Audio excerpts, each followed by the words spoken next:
The 2023 track and field season is really taking off, and with the professional scene now starting to emerge as well, we are getting a lot of world-class athletes finally showing up to perform at their best.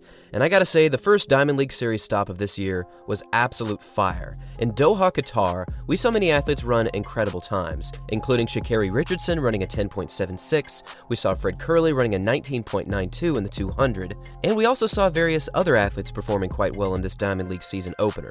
However, recently we had a big announcement from World Athletics that in this year's Florence Diamond League meeting, we're finally going to see the clash of Marcell Jacobs from Italy and Fred Kerley from the United States in the men's 100-meter dash.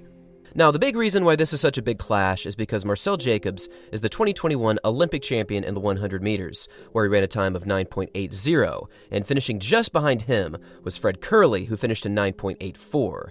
This was a great race. However, in 2022, Fred Kerley emerged as the world's fastest, winning the World Championship gold medal in another incredible time, and unfortunately, Lamont Marcell Jacobs was not able to compete in this final, citing injuries for the previous few weeks.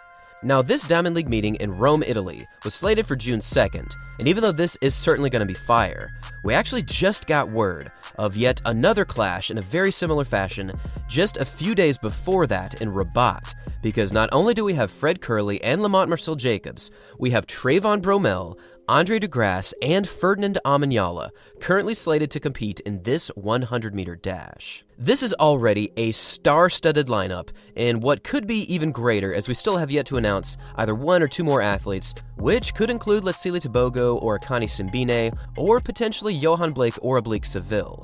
There's so many athletes that could fill this 6th position, but for now, we have a huge clash going down. So let's break down each one of these athletes one at a time and really take a look at what their potential is for this Diamond League scene. First, we have to give Fred Kerley his due. In 2022, he unleashed some insane performances, running a season's best of 9.76. He actually broke 9.8 twice on the same day, and of course, he was last year's world champion, winning in style once again. When Fred Kerley shows up to compete at his best, he is close to unbeatable, holding very impressive personal records in the 100 and 200 meters. And while he does have the most recent global championship title to his name, Lamont Marcell Jacobs is also very difficult to take down when he is running at his best. And given these two going back and forth on social media recently, something tells me that they're going to run quite quick for this Diamond League scene in Rabat. Now, this clash is already historic because we'll have the Olympic champion and the world champion, but Trayvon Bromell is currently looking outstanding because let's not forget he also holds a personal record of 9.76 seconds, which is also a top 10 100-meter time in history. But let's take a rewind to see what he did during this year's indoor scene, because he threw down an unbelievable indoor 60-meter dash time of 6.42 seconds, which also places him in the top 10 all-time for the indoor 60. Now, yes, Lamont Marcell Jacobs does also have a 6.41 to his name, which is also a top 10 time for the indoor 60. However, he wasn't quite able to reach that this season, only running right around 6.50. This is still very fast, but Trayvon Bromell really brought the smoke during this year's indoor season, running the fastest time in the world, and honestly, I think he still has more to give. So with Trayvon Bromell also being added to this field, we have a huge amount of talent showing up, and we very well could see something close to 9.8. However, with Ferdinand Omanyala also in this field, we're talking about extreme potential, because he's also been looking very well this season, and even though he has had a few outstanding times with illegal tailwind, he's already showcasing some pretty solid consistency, and when he's performing well in the 100, he's pretty much a guaranteed sub 9.9 athlete.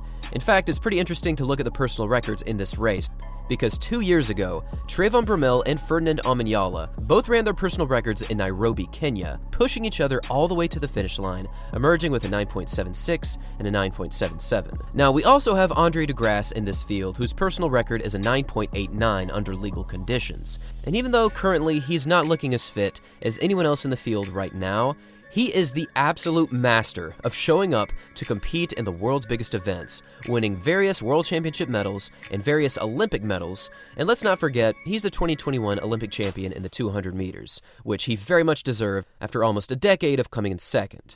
These 5 athletes are very talented and very historic names in the 100 meters. In fact, they have many of the top times ever in the 100 and the 60-meter dash. And in under 3 weeks' time, we're going to see these incredible sprinters clash in Rabat, Morocco. So with all of this information in mind, I want to hear from all of you. Who do you think is going to win this 100-meter showdown? And how fast do you think that they'll run? Thanks for watching, everyone. And as always, until next time.